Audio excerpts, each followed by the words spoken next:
The theater of the absurd in Washington has reached new heights. Or should I say it's sunk to new lows?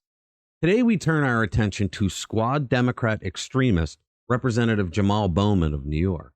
He's center stage, not for his legislative genius, insert joke here, but for a stunt that's more fitting for a high school prankster than a United States congressman.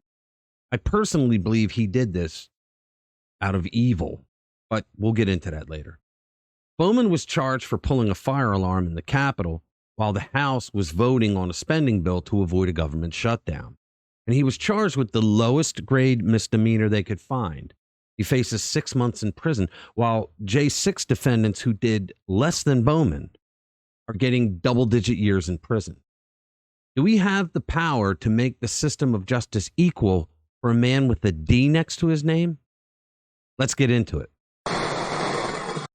Hey guys, welcome back to the channel. So, squad Democrat extremist Jamal Bowman was charged with a misdemeanor after lying about why he pulled a fire alarm in the Capitol building, something that legitimately would have gotten any one of us charges that face 10 years in prison and a much bigger fine than Bowman is looking at. But wait, it gets better. Mr. Bowman was aiming for an Oscar, claiming this whole charade was just an honest mistake. He was just shucking and jiving. He doesn't even know why he did it. He was just trying to open a door to get to a vote, or so he says. His creativity here is commendable. Really.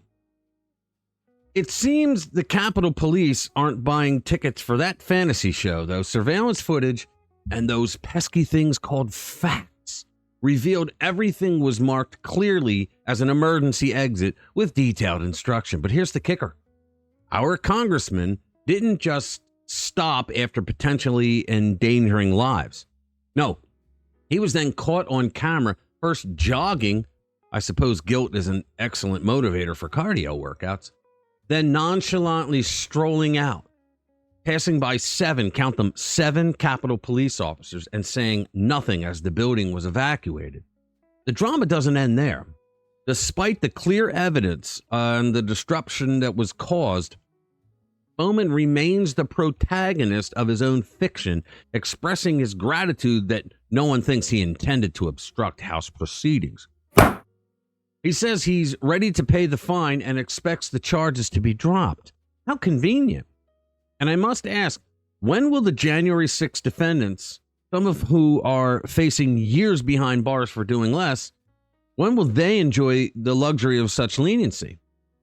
But in a twist that surprises no one, Bowman plays the victim, claiming Republicans will use this distraction. It's the old Republicans pounce.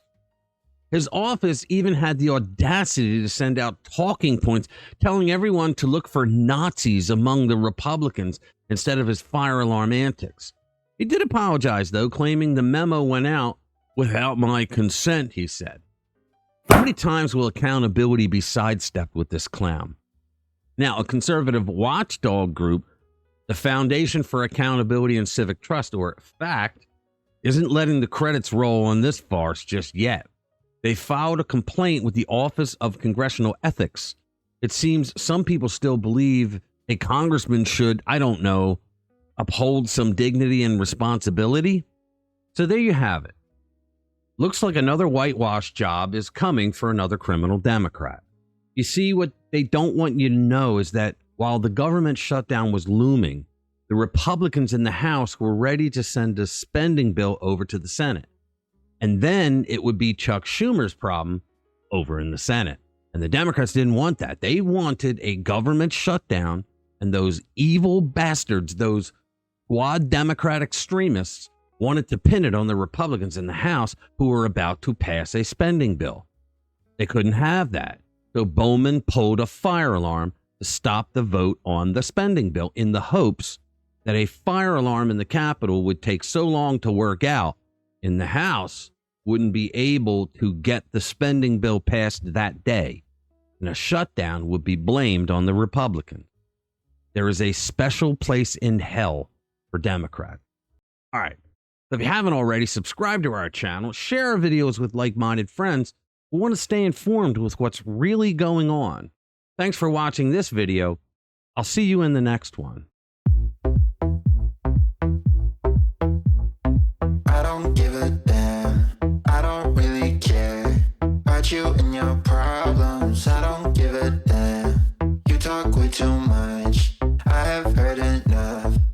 you and your